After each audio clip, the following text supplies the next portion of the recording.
Welcome back to Exquisitely Aligned. I'm Gina Meyer Vincent, your host and your personal soul shifter, here to help you define and design the future you desire and deserve. The one where essentially you become exactly what the world is missing.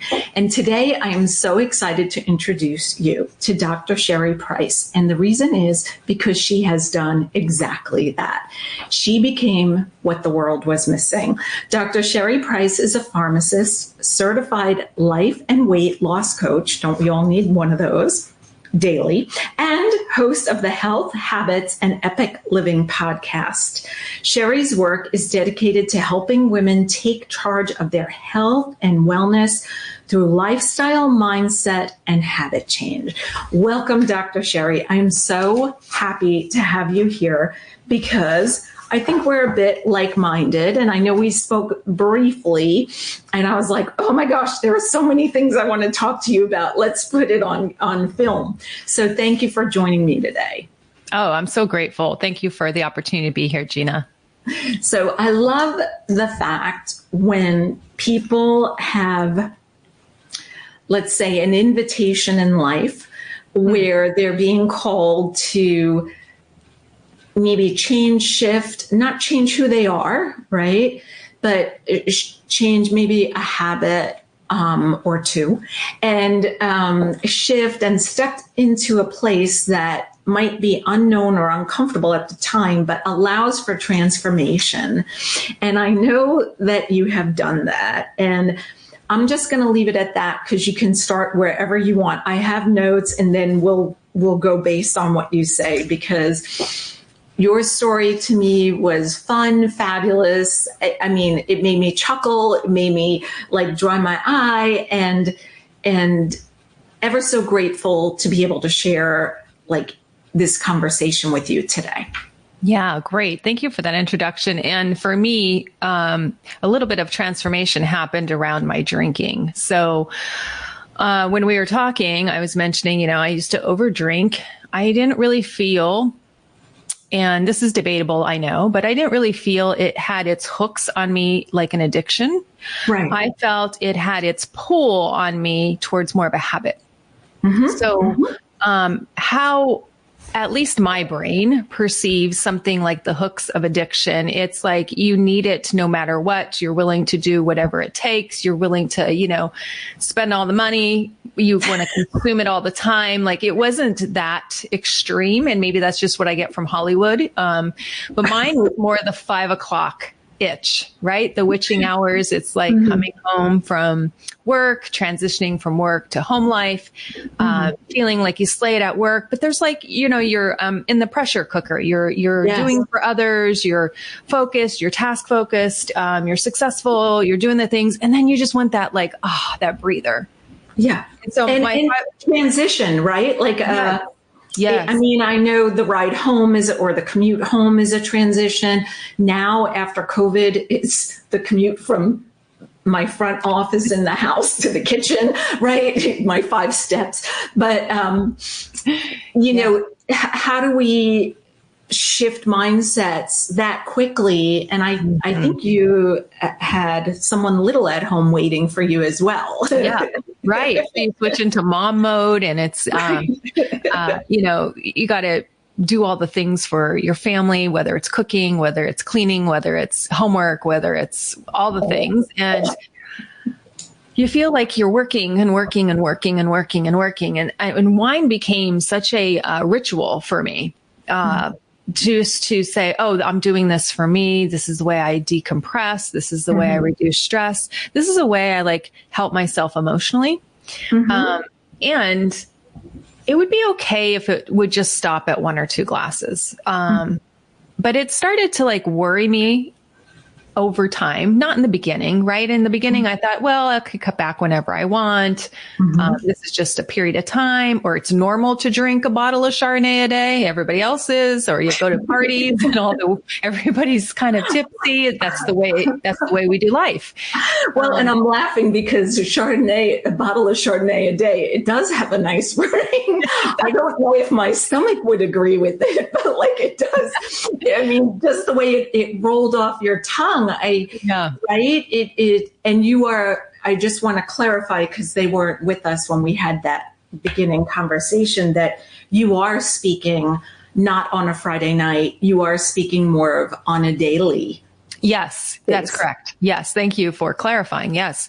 So this was more routine, my ritual, right? My habit. It's what I did when I came home from work. And then on weekends, hey, if that's what you did during the work day or in the work week, let's go bigger and better on the weekend, right? Let's add cocktails to that. Let's start a little earlier than 5 o'clock.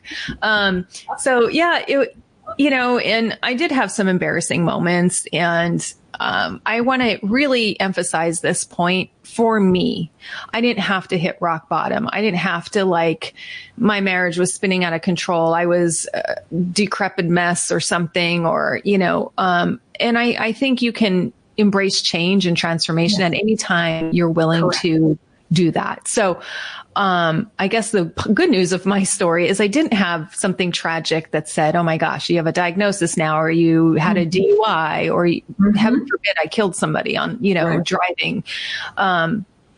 Of course, a lot of people, would love to have that moment where they're like, okay, I can't do this anymore. I can't take this anymore. And now I must change. But I also want to invite your listeners, if they're in that place of a little bit of pain, you can embrace the change before the pain gets so major too. Yes. And so when I was seeing that I was doing this for years and years and years, and I'm like, this is not going away. And I really want this not to be so profound in my life. I didn't want it to be a daily habit. I really wanted to change that, before life got worse, before the pain got worse, before, you're always, where the train is headed. And I wasn't wanting to stay on that train. Right. Yeah. Yeah. And I love that you said, there's so much in there, right? that we could go down, but the fact that even a little bit of pain, discomfort, whatever, or recognition, maybe even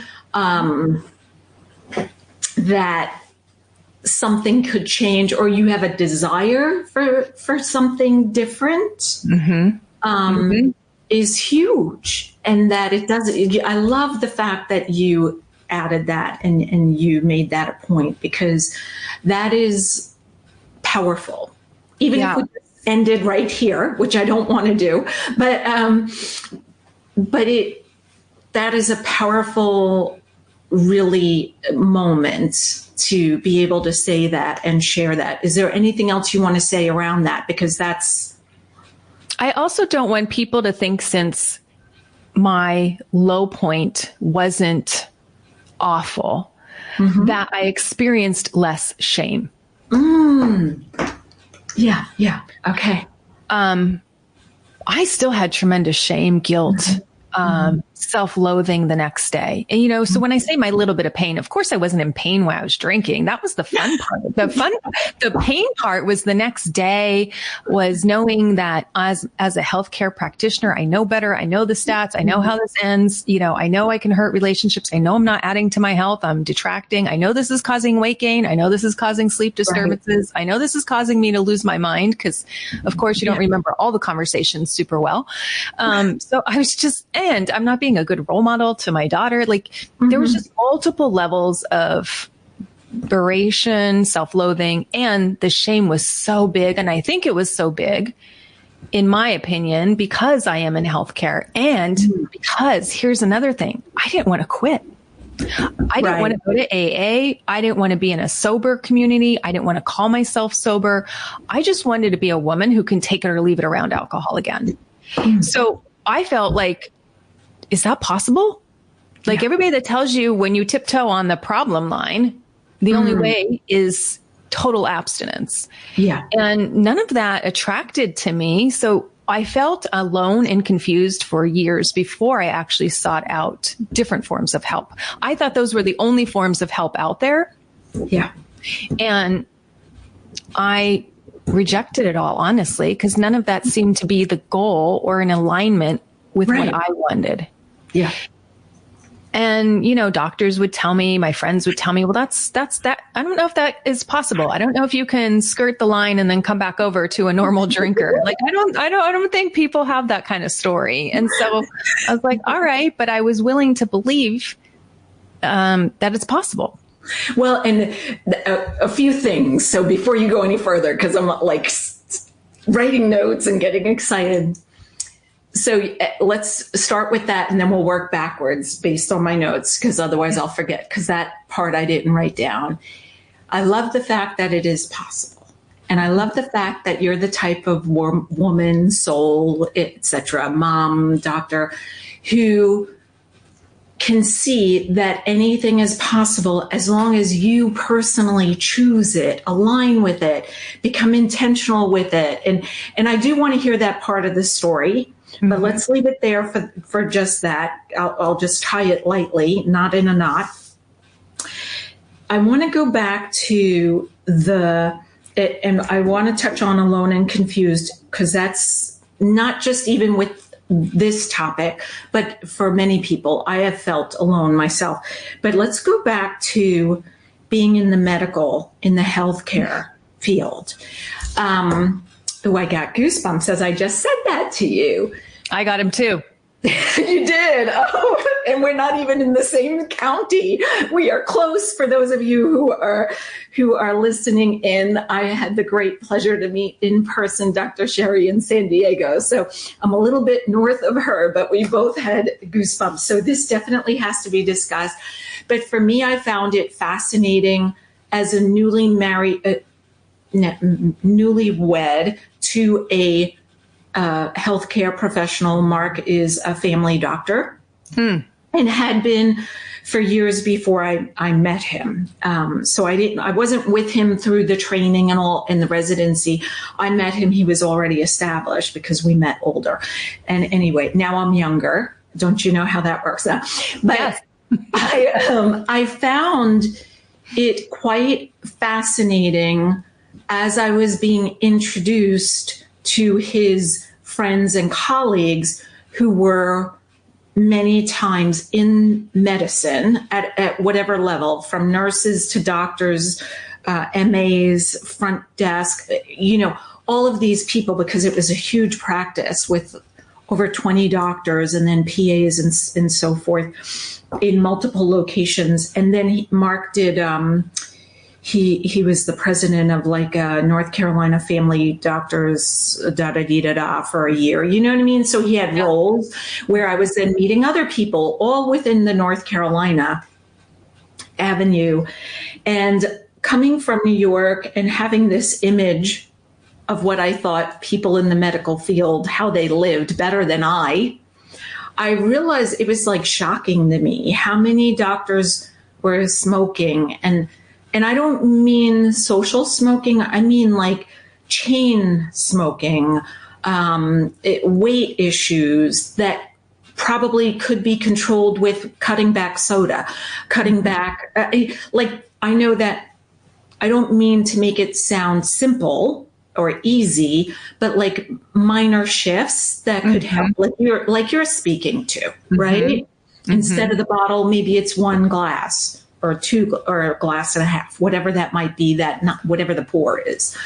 But can you give me from your side, because what I realized very quickly is that these people, and it makes me cry as I say this to you, are giving of themselves all day long, every day, even when they're not at their office, at their practice. It's just part of who they are. They are natural born caregivers. And that almost what I was seeing, and you probably have better words, it was so sad to me that I felt like they were being almost depleted of their fabulousness, their vitality, because they were constantly pouring outward of themselves.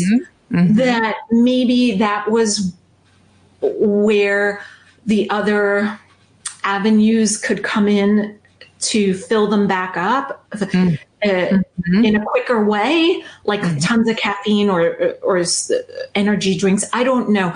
Do you understand what I'm trying to say? Because I know it's not very well versed, but I'd love to hear from your side, because it was so, at first it was so shocking that I was a little bit angry If it wasn't, it was a disbelief. Like I had a disconnect. But then it was so disheartening because I got to know these people on a level like of friendships. And I wanted to give them Band-Aids as if a Band-Aid would help. But it was like, how can I help you help yourself so you're not depleted? How can I help you not be overworked, overstressed, because I knew what they were doing, what the work you do is like God's calling or like, do you know what I'm saying? Yeah. And I'll just dive in because I have several thoughts around how this happens. I think this can happen with any professional group. I help a lot of executives, lawyers, real estate agents, you name it. It's, I think it's the society a little bit in which we live, the work hard, play hard. Not against working hard, not against playing hard, but the status that comes with alcohol. There's sometimes a status that comes with it. So I know for me, graduating with my doctorate, going on to get a ton of more degrees, because that's what I do is to collect degrees, right? It helps my ego and all that. And I like to learn. But with that comes like affluence or status, or like now I get to, and wine became somewhat intellectual for me. It was like knowing the varieties, knowing the grapes, knowing the years, knowing the process. We would go to wineries, wine tours. It became somewhat of an intellectual experience. There were some times it became a status experience. There were other times where, as an introvert, it helped me with my introvertedness to become more extroverted in a group setting, like you're mentioning. So I really think it's a tool people use for a variety of different reasons. And maybe we're not even aware of all those reasons. Now, what is most shocking and almost alarming to me that I experienced if I went to go for help as a pharmacist, and that is in my medical record that I seen a mental health practitioner, a treatment program, whatever that is, and that goes on my medical record, that can be discovered by my employer. What do you think?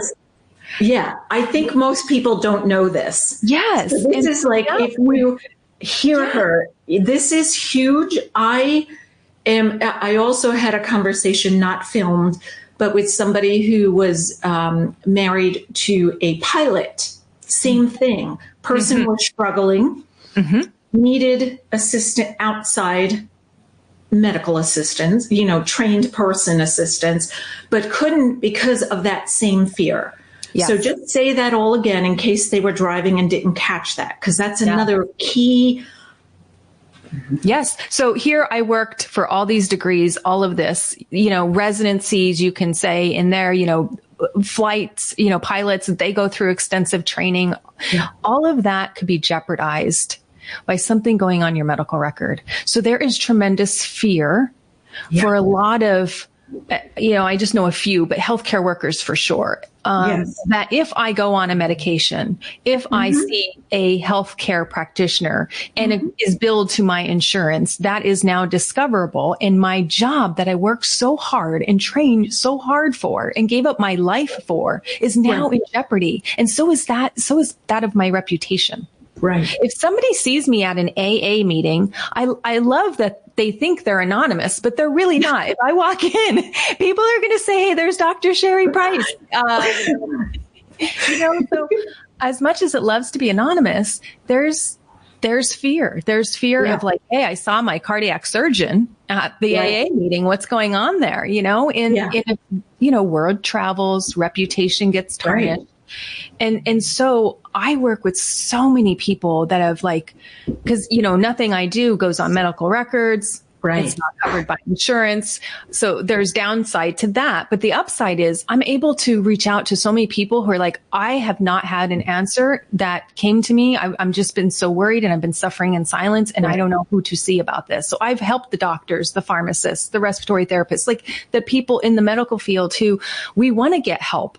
Right. But sometimes that way to get it is not somewhat available to us because of the consequences that may occur. And I love that. And the biggest thing is you deserve to receive. You deserve to receive the very best care. You deserve to, like you said, you worked hard. There was an investment of time, energy, and money, certainly, to receive all those degrees, to earn them. Let me take that back. You received them after earning them. Okay. You didn't pay for them, but you received them after the investment in yourself and then using and creating the knowledge. And it does break my heart. And I think more people need to know. So I'm glad we're speaking about that, because there's got to be a better way, especially for the future of our children. If a pilot, a pharmacist, a family doctor need mental health care for a short period or a long period, they deserve to get it so that they can touch the lives that they're touching, continually. And I love that you're being our secrets grow in darkness, right? Our secrets always grow in darkness. So, just bringing them to the light of one other individual is, I just had one person who helped me tremendously. And then I had other people along the way. But I think sometimes that first step is the hardest. Yes. Because you have to, face the struggle, face the darkness, face the shame. For me, it was the shame. It's like, I can't believe I know better. I shouldn't be doing this. And here I am. And I know it's not that bad, but it still feels that bad, and there's not a lot of non-judgment out there. Correct. There's a lot of, that's what's wrong with you. Let's do this. And even that labeling feels horrible. Yeah. There's nothing wrong with me. I just have a habit that is not serving me. Right. And there are so many habits, right? We can each have, and we probably have multiple. And And some are easier to break for people and some are harder to break for people. And, maybe people listening don't have the relationship with alcohol that I had that wanted to transform, but maybe they have a relationship with something else, scrolling on Instagram. Like it could be really anything. And after you scroll, how do you feel about yourself? Do you feel worse or better? If you feel better, keep doing it. If you feel worse, and then let's curtail that back. Yeah. And I love that you brought that up, because for me, I was just working with my publisher, and it was talking about the news and how I had to ask someone, a client who works in PR, to stop being so looped in on the news. Well, that's my business. I get it. It's your business, but I'm seeing how you feel. I'm seeing what's happening. You're struggling. She was struggling at the time with weight loss. And it was like, can you give up X amount of time from listening and watching the news and get outside without any, no earbuds? I just want you to hear the birds. I want you to see your neighbor's flowers. I want you to know when somebody has a new puppy. You know what I mean? I want you to feel connected in your neighborhood. And it was a huge, it was not the easiest conversation I had with her, because she was like, this is my business. This is my livelihood. This is what I do for people. Yeah, I get that. But there's got to be these little balances. And sure, social media is a great example. Which part of it are you picking up? Are you looking at the things that are powerful and inspiring that you just need 2 seconds to read or watch, and you're, I don't know. I just thought of an animal reel that I saw the other day that made me chuckle, something like that makes you laugh, something that inspires you. Or are you reading the things that are heavy? Or we have a group for our neighborhood, which is 4,000 homes, a Facebook group. And sometimes the adults who are like the mean girl in a high school or nowadays middle school, you're like, you're an adult. I know you have children. Just because you can type this and not say it to someone's face, you did put it out there. And now all of us are reading this, and it's not pretty. You know what I mean? Why bother putting something so ugly out there? So I agree with you. And I think everything, I always in my opinion, right? It's my show, so maybe I have my nose up in the air, but no matter where somebody is as they listen, there's always a nugget that can apply to their life. Like you said, if it's not Chardonnay, it's social media. It's how we're spending time with our family, or choosing maybe not to be present at the dinner table as far as involved in a conversation versus, acting like you have earbuds in when you don't. One thing I want to discuss with you, because I know this happens often, when you're, I'm going to say, a high achiever like you are, very educated. I think there are people who are born learners. I know this for a fact, and I'm guessing you're one of them. Who my husband is also my son as well. Love, it's like food, like for your brain. And you had mentioned feeling alone and confused for years. Yeah. Like with this all versus none kind of. So before we get into the all versus none, because that's definitely where we're going, how you got to resolve this. I think I work with a lot of women and a few smart men who feel alone, misunderstood, maybe scratch their head because they see the world very differently. Like the way you said, I don't see it as a sober, never drink again versus, drinking too much. There's a gray area that has been undiscovered. And before we speak about that, can you give a little bit of a voice to how does it feel to be alone? What did it look like for you? If you need me to share, I know I never felt like I fit in. I knew my hair was different, my clothing choices, even in high school. I knew that sometimes I couldn't speak my truth 100% because I would be seen as, oh, she's crazy. So later in life, I started saying, you might think I'm crazy, but you should investigate, or you might want to consider, those off the path, whether it be back then, it was something like a chiropractor, which for some people is still like, no, but it was not fun. It's sad for me. I'm going to use the words. For me, it was sad. It was uncomfortable. I'm a connector, so I very much felt like the introvert, which I'm really an extrovert. It was confusing to navigate. And it's still, I'm 55 and it still happens to me sometimes, but if you can explain, from your side, how did that look and feel, even though you have a million people who love and adore you? Yeah, it's, there's so many sides to yourself, I think. You have the inner child, you have the things that happen to you along the way. You have the way you were parented, for better, for worse, so there's so many like things you carry forward. Right. For my alone, I think it really started, like fitting in is what we all want to do. And so that's why we go with the crowd. We follow the trends. If they're drinking, we're drinking. If they order dessert, we order dessert. Like there's just so much mirror imagery for our neurons, right? Now we know that the brain does this to fit in. So that's what gives me some relief, is knowing that there's science behind what I do. It's not that I'm just crazy on my own, which there's a part of that too. Centuries of tribes and keeping you safe. Yes. But my alone felt almost unmanageable when I learned of my daughter's diagnosis that she was neurodivergent at 5. So I'd say that's when my drinking was just, I just relied on it a lot more for my soothing of my emotions. I didn't know how to parent. I didn't know if I was capable to parent. Yeah.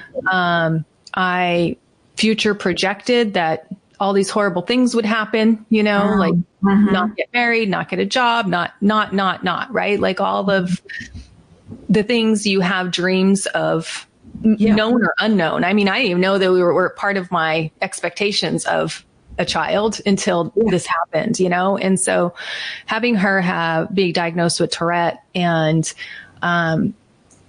just the defiance and the opposition she would get, and she doesn't understand what's going on in her body. Right. I don't understand what's going on in her body. She's doing these things, and then she self-harms, and by banging her head on the wall. And I'm like, who does this? Like, why are you doing this? I'm right here. You get all the attention you want. Like, if this is an attention-seeking thing, I'm like here. I'm not upstairs working. I'm here. Like, why is this happening? So I think it was just a lot going on at the time. So it was, the drinking was one thing. The diagnosis was another. Taking her to professionals who, I'm sorry, did not give me any helpful advice that felt aligned, wanting to medicate and over-medicate and try all these things. And I'm just like, she's 5. Her little brain doesn't need drugs yet. Like, let's wait later. I just know the side effects as a pharmacist. I don't want to go there yet. And then she began not liking school and going to school because she would get teased. And so it's like, wow, it just felt a lot. And that's what felt alone. I didn't have moms that had kids and then when I go to support groups, she'd say, I don't fit in here. I don't want to be here. So I'm thinking I'm helping her. Because I'm getting help from other parents, like how to navigate the waters, but then she doesn't want to identify with the label. He's like, I don't want to be labeled. And I'm like, wow, that is powerful. Like mother, like daughter. Yes, right. I don't want the sober label. She doesn't want the Tourette label. It's like, all right, I kind of get you, but on a different level. And it just felt a little dark, not knowing how to navigate. Everything that I tried wasn't working. Do you ever get that in those? Yes. You just seek professional help and other doctors and other specialists and therapists. And she would walk out. She's like, this person's creepy. And she'd walk out, and I'm still like having a conversation. So, I just didn't know how to get through, how to mother. So the sense of inadequacy made me feel alone. And I went to my pastor's wife. I'm like, I was really reaching out and not finding any answers for a period of time. So I think that type of aloneness is really dark. It is dark. And when you're trying to find help and it's just not. And answers and help, like in a truly necessary way. You know what I mean? You're not like, oh, hey, can you help me pick a color for my exterior of my house? You're like, no, this is,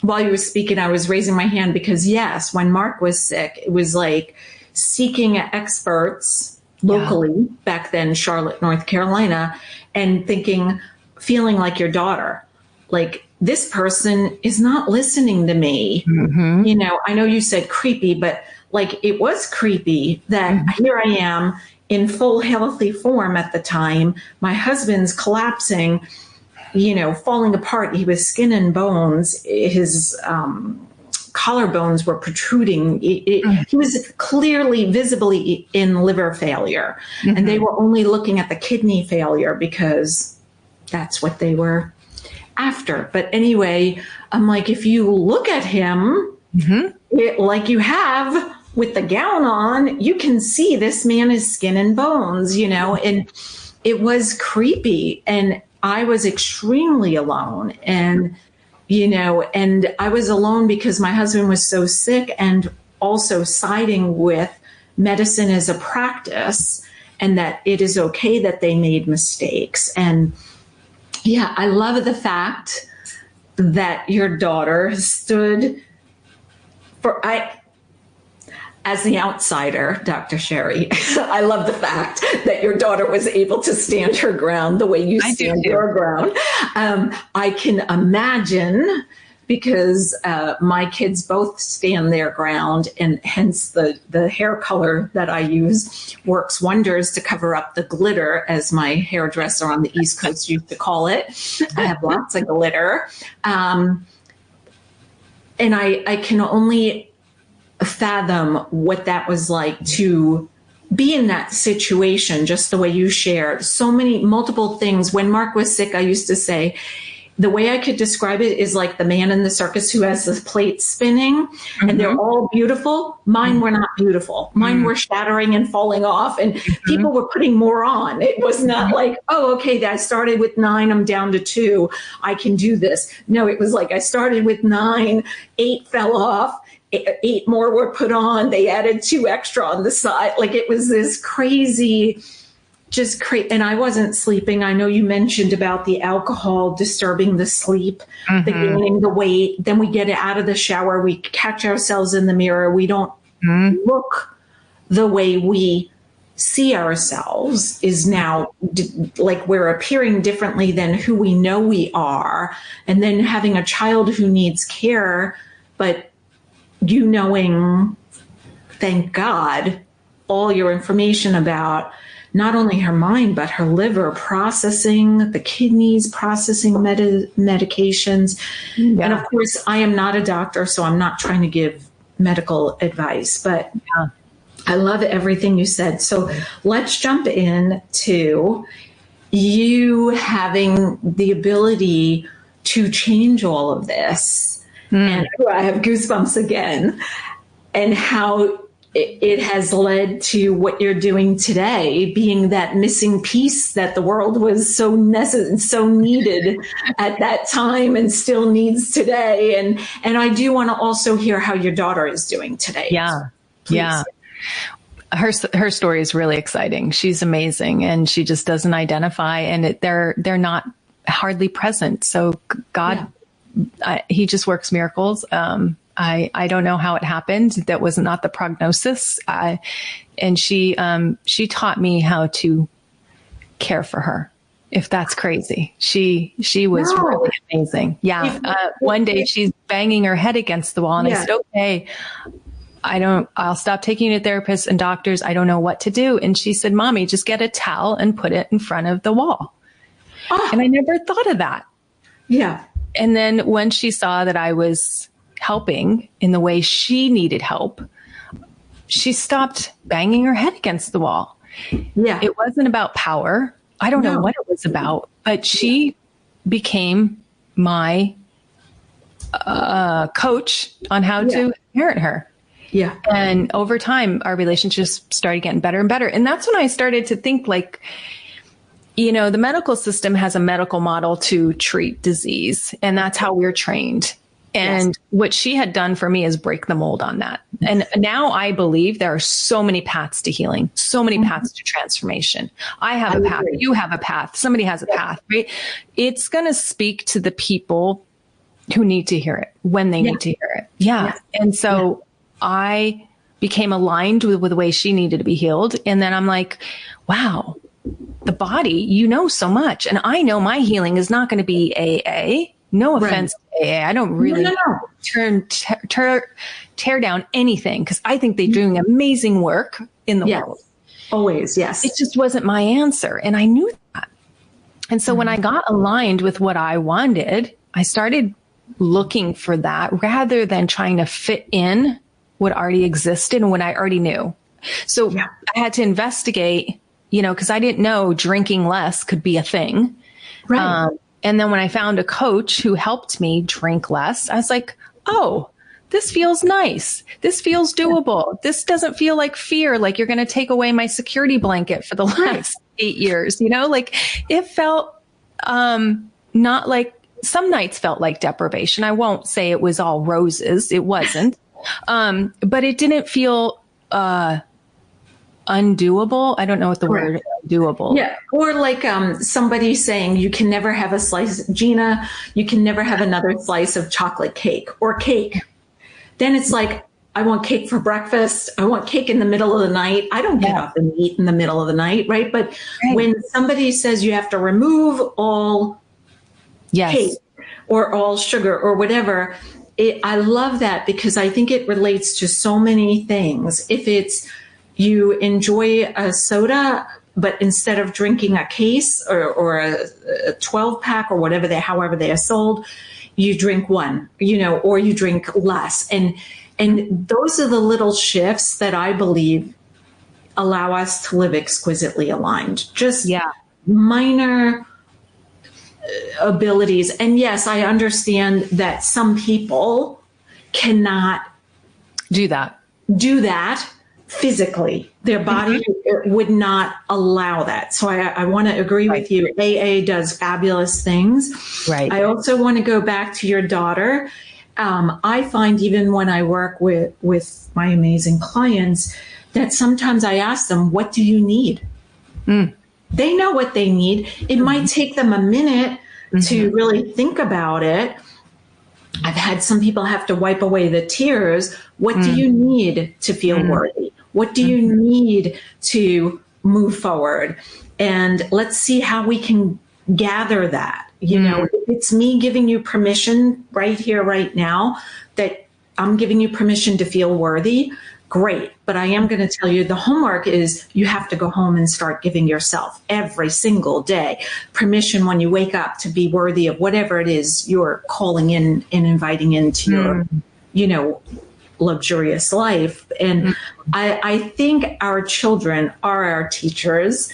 I know I've learned a ton from, I only have 2 kids, but I've learned, you know, how would you say, volumes from each of them, very different. I have 1 biological, 1 adopted, 1 boy, and then our daughter is the adopted child. And, you know, very, very different people, similar in some ways, different in others. And I always think if we could just stop for a second and try to, instead of trying to fix something, ask, you know, what do you need right now? Would a hug, a towel? Let me go get one. I have the biggest, fluffiest beach towel you could ever dream of. And I wondered when you were speaking, Dr. Sherry, if just allowing her to be heard when she asked for the towel and you following through, if that is the key. Yes. Like that's what I'm a visual person. I'm getting this thing, like when you were speaking, it was like you had the key to unlock the vault of this is no longer necessary for her. You know what I mean? Do you understand? I hope I'm expressing that right. Totally. Because I would put my hand over that part of the wall so she would have a softer surface. So I'm thinking I'm helping.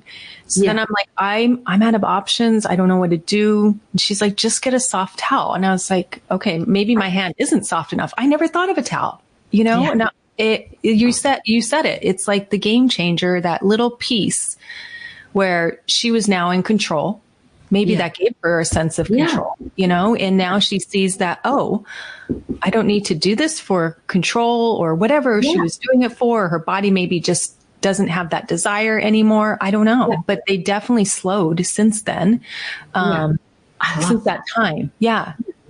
And I see, you know, I don't mean to offend you, but like for me, the visual of a hand is like blocking.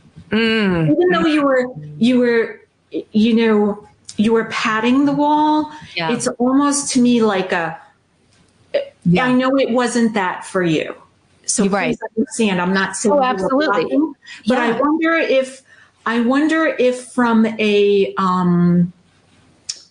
you know, like a child's mind, if it was seen as like a stop sign, like, no, you're not having 12 more cookies. You know what I mean? Like, no, you're not going to that party at 10 o'clock at night. You're 5 years, you know, I'm teasing. But like that kind of energy versus something soft, like I just wonder. I mean, this is so fascinating. I could just drive back to San Diego and be at the doorstep in an hour. So I love that, and I love that was in control. How old is she now? 14. Yeah, and loves school. Finally, things just eventually, they weren't overnight, but they turned around. You know. And it was in the process of, oh, well, she knows what's best for her. Let me just ask her. And who knew a 5-year-old would know how to manage this condition. I just put it all to the experts. Actually, when she did say about the towel, I think she was about 6. I think we're about a year into seeing the experts and all of that. So, but yeah, she just had so much wisdom. And if I just had asked her rather than asking the experts, Well, I've had to do that with my 2 kids because I'm raising 2 old souls. My son once said to me, "Oh, Mom, you're always going to be more fun than I am." Because I was like, we got to bring more fun into your life, like he's so serious. But anyway, he's like, "So you're telling me I should stop studying for this, and you're telling me another day to stop working on my project and go ride my bike?" Yes. And it's okay to get a B and not an A plus. Yeah, no, he said. But, I mean, he gets it now. But the what was I going to say about her 14.6, the towel? There was a time where I was super frustrated, feeling very much alone as a new parent, right? And not understanding, feeling as if I'm not understanding my child. And I remember asking, well, what do you think would be reasonable? Because it was like what I was suggesting was not appropriate, not going to work for, I don't know if it was Sonia or Kai, but maybe it was both different times. And I finally said, well, what do you think should be? Because I thought they were going to go to the far end of life. Oh, I think I should be allowed, to rule the world kind of deal. And I knew I wasn't going to let them rule the world. So at any rate, when they answered me, and it might have been about a chore, like I said, please, I asked you 3 times and not now. And I was like, well, when do you think? Well, I think if I could. And they had this like well thought out then tomorrow, which I wasn't really looking forward to tomorrow. I was like, I need it done yesterday. I asked you yesterday. And it was like, oh, and I said, oh, okay, that's what we're going to do. And I learned right then and there that sometimes I needed to ask, when would you be able to help me by cleaning the bathroom? When could you, or what do you think would be appropriate for coming home? What hour do you think would be realistic? And maybe it's just she wanted 15 minutes more, where I thought she wanted to come home at midnight, Right. I was fearing the worst, like you were saying earlier, when we start fast forward into the future, like, oh, she's going to ask for a car when she's 12 years old. And, we think of the worst. But so I love all of that. How or where was the turning point for you to realize that gray spot was the perfect, ideal place for someone like you who is not going to live in a box? Yeah. So when she said that, then taking her to school in the morning, we used to do appointments before school to try this new experimental device. I don't want to go into the details of that because it's not important, but she said on the way back from one of those before school started, she's like, Mom, I know you think you're helping me and I know you're taking me to all these doctors, but I really don't think I need to be fixed. And I just sat there in the rearview mirror and I looked at her and I said, that's profound. I know it's going to make me cry. And I'm like, I cried when I dropped her off. But I was just like, okay, so then what? What happens next? She goes, we just don't do anything. And I'm like, okay, I'll think about that. Cause that was like major. Yeah, right. Like, I just spent thousands of dollars on this treatment. And time. It's showing some promise. It's off FDA, not on label. Like I had to go to, I felt like the underground to find this doctor, like it was like we were driving a half hour. Like it was monumental for her to say this because I was so vetted and we're spending 3 months twice a day going for this treatment and la, la, la, la, la, la. Twice a day. Did you just say twice a day. Yes, before school and after school, for this transcranial magnetic stimulation that was supposed to help with depression, but using off-label other things. Yes, I've heard about it. Yes.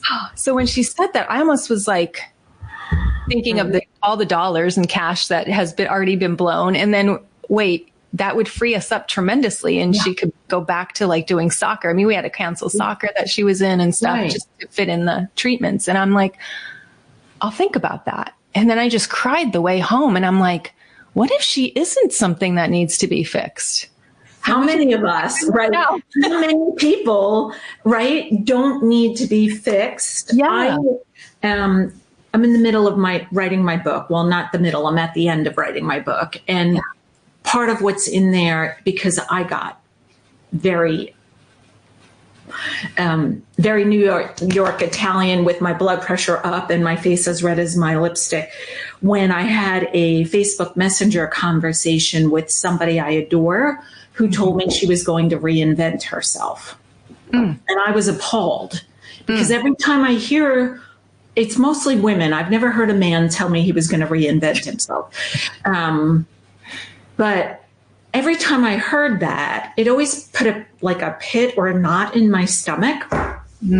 And that's when I know, like, no, this is not right. And for this person, I was like, what are you, crazy? You're already, like, to me, she was already exquisite. You just need to like realign. You need to make those little shifts. You don't need to wipe the slate clean, all those things, like your daughter. How many people we think we're going to fix our husband? I've done that, or not done it. I've thought it, tried to achieve it. It didn't work. Fix our child, fix our parent, fix our in-law, but I mean, out of the mouths of babes. And first I want to say, not only kudos to her, but kudos to you. Yeah. For hearing and really taking a moment to think, what does this look like? What would it feel like? How could we live? I knew I liked you, but I didn't know why. And this is like one of those pieces why, because Dr. Sherry, for you as an educated, highly achieved person in the medical field, where we are maybe kind of taught to believe that we swallow something to fix something, or we whatever, and for you to be able to be that intuitive woman, mother, soul, medical person who can say, hey, I hear this young child, I see her, and I see she's on to something huge. Because I think some children I know some children are not heard. Right. You heard her. Yeah. And I commend you. I mean, there's not enough words for me to say thank you for doing that. I'm sure you've inspired many other parents. And I think right now you're inspiring others as well around the world. I kudos. I bow to you. That's awesome. Yeah. So by the end of that week, we had canceled everything. I was convinced that, the doctor's saying, oh, you're sure this treatment's just starting to work. We're seeing it on her EEG. We're seeing this change. And we walk out of the office and she goes, I think they're lying to you. I don't feel any different. So, because they're so young, they don't know to filter. And I'm loving that she didn't filter. And she just spoke her mind. And I said, you might be right about that. How do I know? Right? I can't read an EEG. I don't know. And I'm just going to take your word for it. And we can just restart if any time interests you. And it never interested her to continue with any of things. And so we never went back. Or if things got worse, right? If things became unmanageable for you and she, then you can always go back. And I think that's another point to make. I find that as overachievers, we think it's right or wrong, it's left or right, it's that black or white. And being married to Mark, oftentimes I'm like, there's gray and there's like light gray, dark gray, polka dotted gray, grainy gray, like some of the polka dots are smaller, some are triangles, like there's all these fabulous things in between. And he's like, yeah, but that's not the way I think. And I'm like, yeah, that's why you married me. So I'm trying to teach you. I think what I need to do is send him a bill, and then he will take me more seriously. But I love that, because that brings about too, like it's about exploring, playing, experimenting, just like a child. What are my boundaries with my mom? What are my boundaries in the classroom?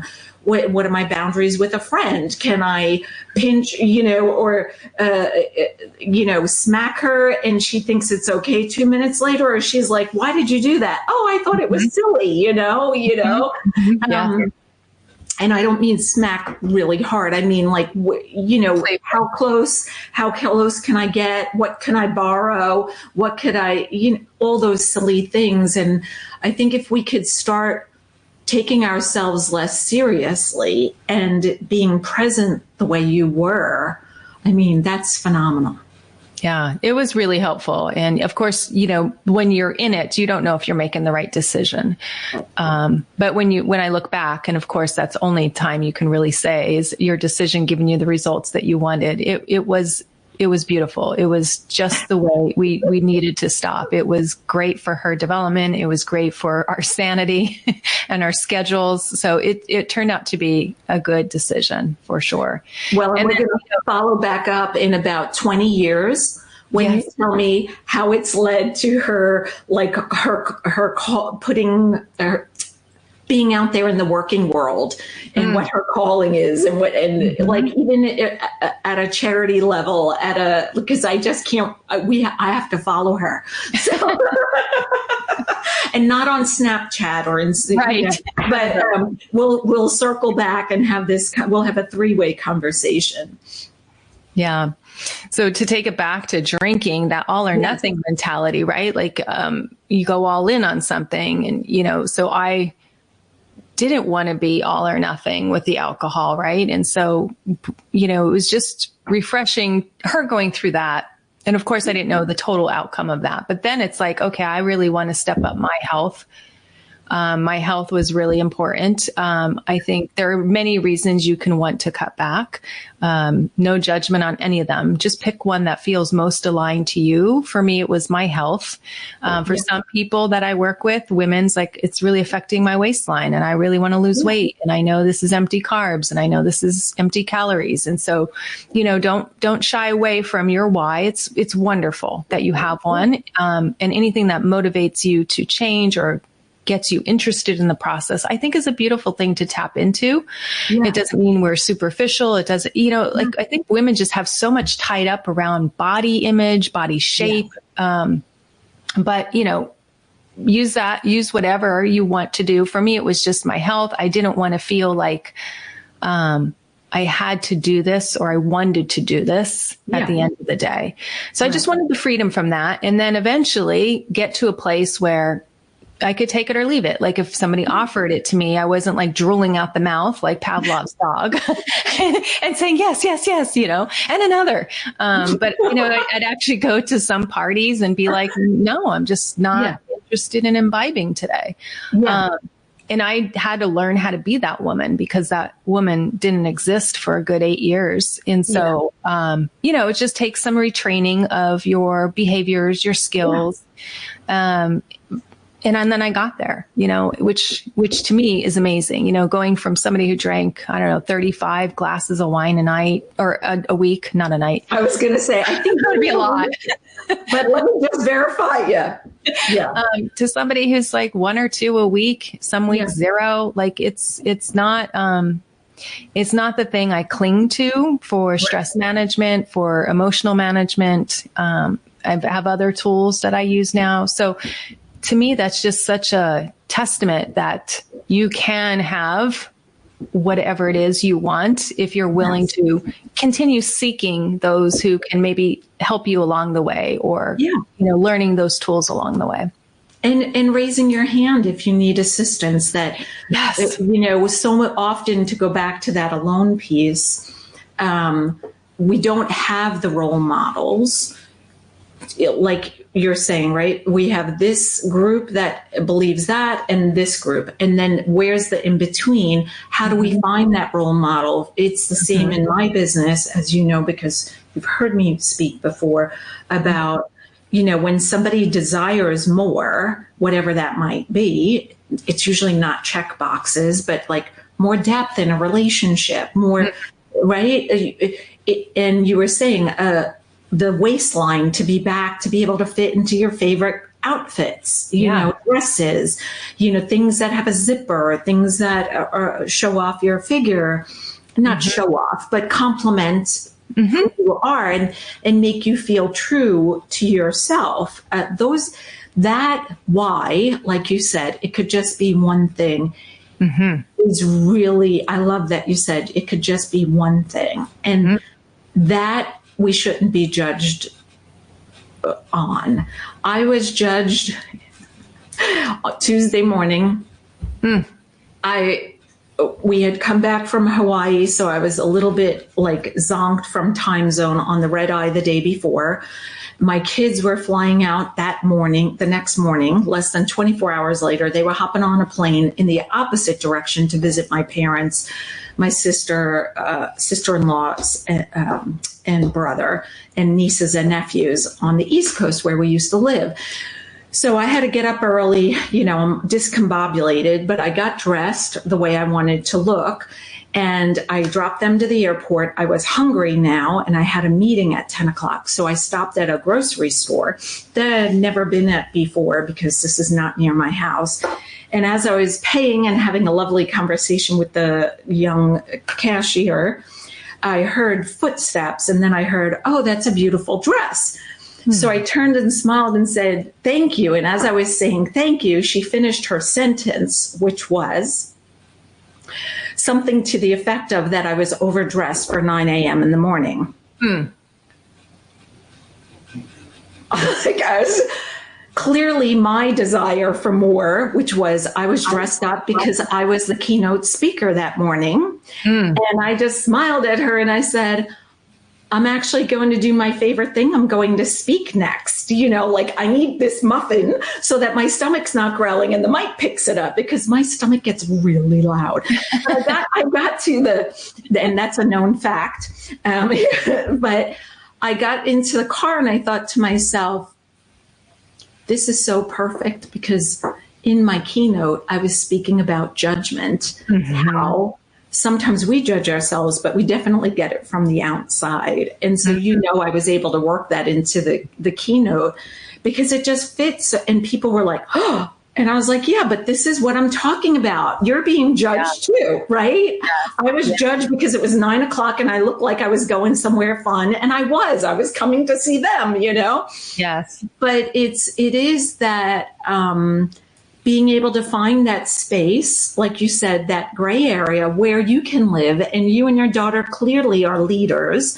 You clearly don't fit in the box. You clearly are like the perfect example of what exquisitely aligned is. And I commend you for all. And so please tell us about how you're able to help others with all these revelations you've had. Yeah. So when working with my coach, I learned a lot about myself. And I think when anybody develops something that they attach to, I don't always love using the word addicted to. I think that comes like a loaded question, but I like just to say, more of a dependency on it than you want to. Or so I say more of an attachment to something. And if you're just wanting to change that relationship, that attachment, that over attachment sometimes comes from when we disconnect with ourselves. So I use a lot of tools to reconnect with ourselves, to make our vessel that we carry around safe. Uplifting, confident, not needing it from the alcohol, not needing it from something outside of us. So we do a lot of that inner work And that's some of the work that I've learned. Even though, you have all the degrees or whatever, my somewhere I wasn't safe, and I looked to alcohol to provide me comfort or bring me joy. But now I can use other ways to get those emotional states that I was seeking. And I think that's huge because I think a lot of us attach to things because we want a certain emotional state that may come from that thing. So I work a lot with making emotional resilience, mental resilience around that. And then making this a body that, if that's what the woman wants, of course, it's all about what their goals are and what makes them feel good. But a lot of people say, I just want to feel confident in who I am, or I want to feel confident without it, or I want to learn to relax and de-stress without so much of it. Like even if we just cut it 50%, that feels amazing for people. And, like you said, it's that one transition or that one tweak that can set off others. Like people then notice, I changed my drinking and now I'm interested in exercise more, or now I'm losing weight, or now sleeping better. And or now I'm less angry, at myself. And when I'm less angry at myself, I don't blow up on others, so it is a small change that does have that ripple effect. And I think, you brought up anger, and anger from years of yoga, teaching yoga, and learning about Chinese medicine and chakras through yoga. Anger lives in the liver. And so as alcohol comes through the body and has to be filtered, right? The liver filters alcohol, all the everything.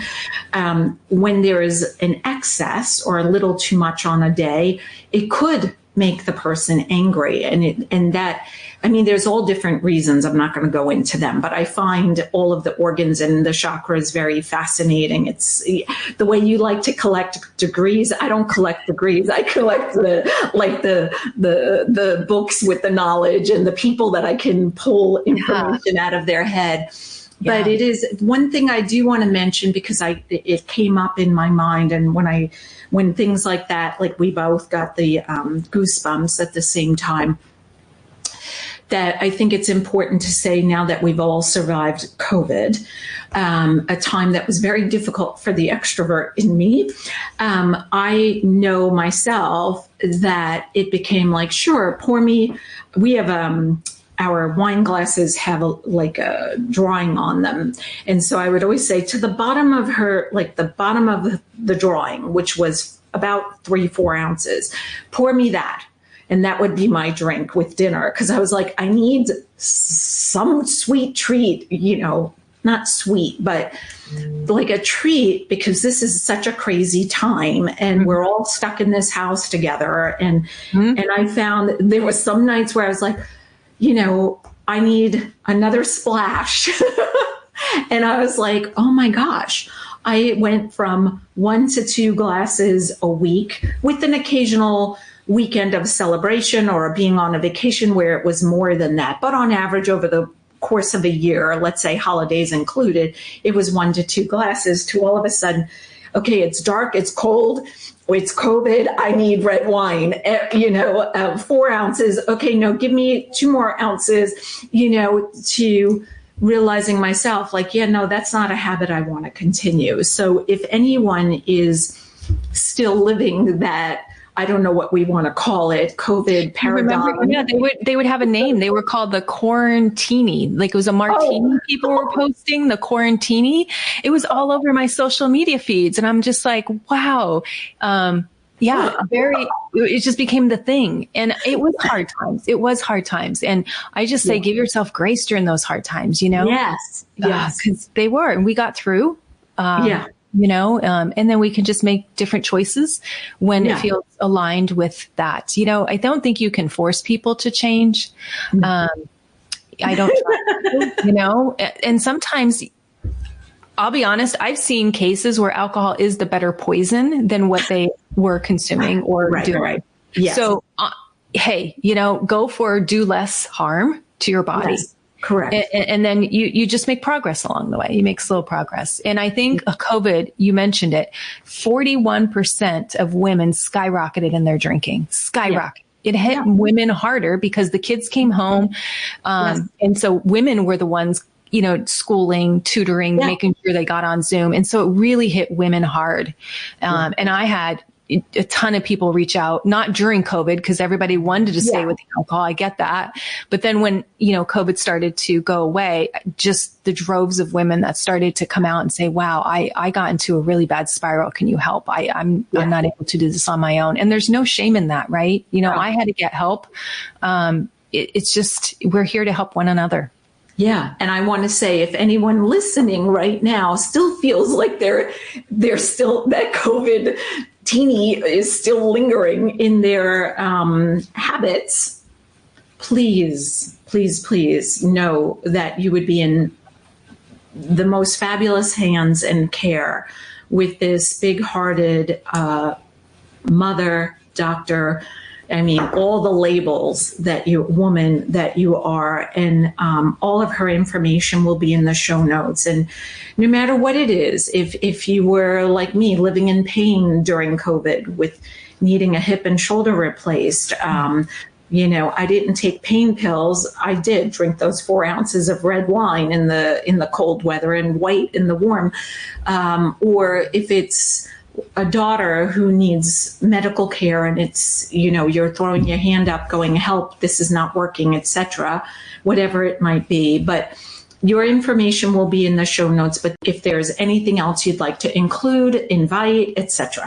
Yeah, thank you for that. I do have a podcast if anybody wants to take a listen to that you mentioned, Health Habits and Epic Living. I think it's important to choose your person that you feel that can help you and get to know them. I do that a lot myself when I'm looking for help on something specific. I like to jokingly say I stalk them on all the things. So I have a social media following as well at Dr. Sherry Price, if anybody wants to learn more. And really what I want your listeners to know is that, shame might be part of the process of change, and that's okay. I know for a long time, I didn't want to be vocal about it. I didn't want to reach out for help. I was nervous, scared, fearful, all the things. So I just wrapped that up into embarrassment. And then somebody said, that's not embarrassment, that's shame. I'm like, okay. I didn't know what shame was, right? And I just knew embarrassment, right? I was embarrassed to be this way or feel this way all the time, or most of the time, not all the time. But that's part of the journey. That's part of the process. And when that becomes so loud, take that as your voice or whisper that it's time that you're ready for the transformation and transition. Yeah. And look what you can, if you're watching us on TV and YouTube, you can see her glow. If you're following us with Apple Podcasts and all the other podcast venues, I want you to know she is glowing. And it's from the inside out. And I think that ripple effect that you have is profound. And it really is, if there's so many different nuggets that we covered today that I'm really happy we got to do. And I want to publicly apologize to Dr. Sherry because I goofed and didn't have her in my calendar, which is something I pride myself on. But, you were so graceful to give me the grace of being so, I don't know, that maybe I was moving too fast. I put you into the StreamYard and not into the calendar. But thank you again for being flexible and filming later than what we had originally planned. Yeah. I would love to pull a card for you from the deck. And I can't remember. Do you have a deck already? Yes. So you are familiar with them. Please don't feel like you have to answer all three if it's not something that feels comfortable to you at the moment. So I'm going to thumb through. You just holler to stop when you're ready. Okay. Okay. Right there. Okay. So there's two that did I get the right two? Yeah. So one to that side. Hang on. I'll turn them. Yeah, let's do that one. Yeah, love. I like love. Okay. Oh, I love love. Yes. Well, I think this wraps up the person you are, because I almost can answer these for you.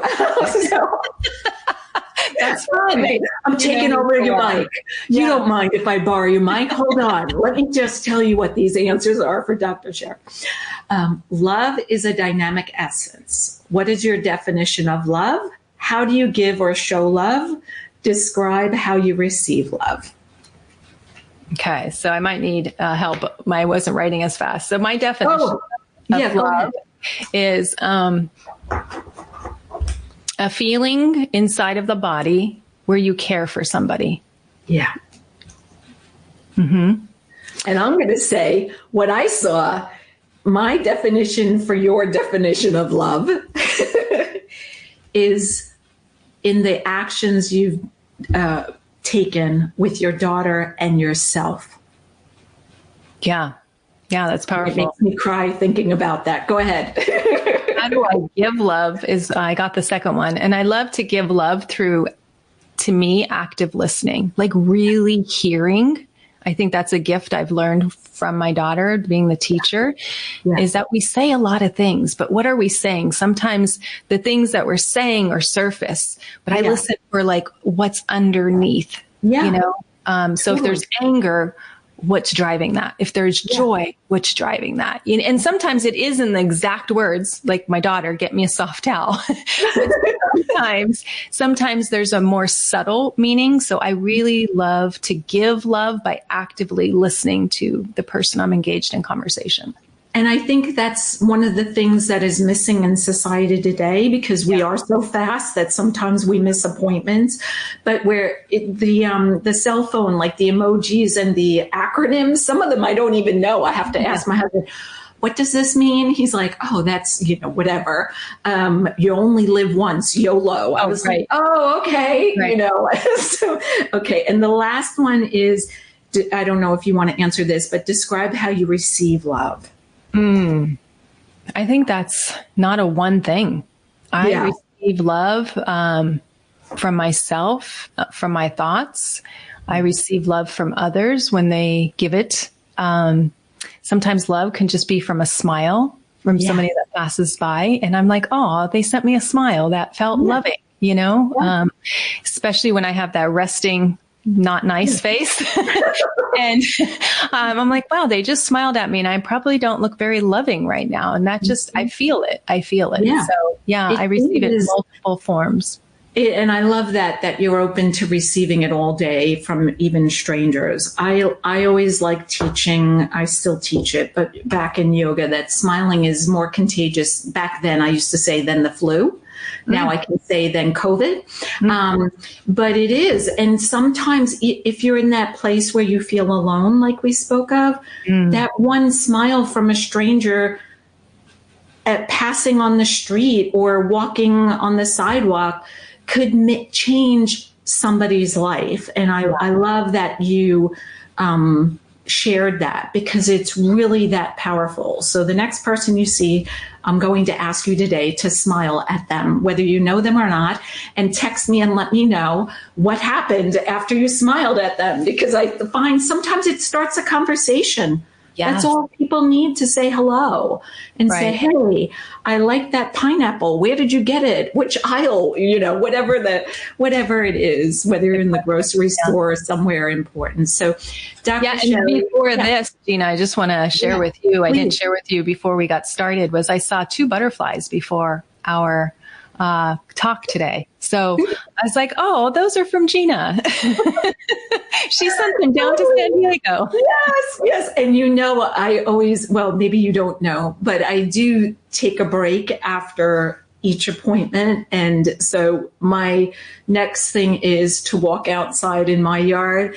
And I am going to definitely text you if I have butterflies or dragonflies. But it's amazing that you saw 2. So maybe that was you and I connecting again before our shared goosebumps and combined energy. And you're just so delightful. I am so honored to have shared this time with you, to be connected.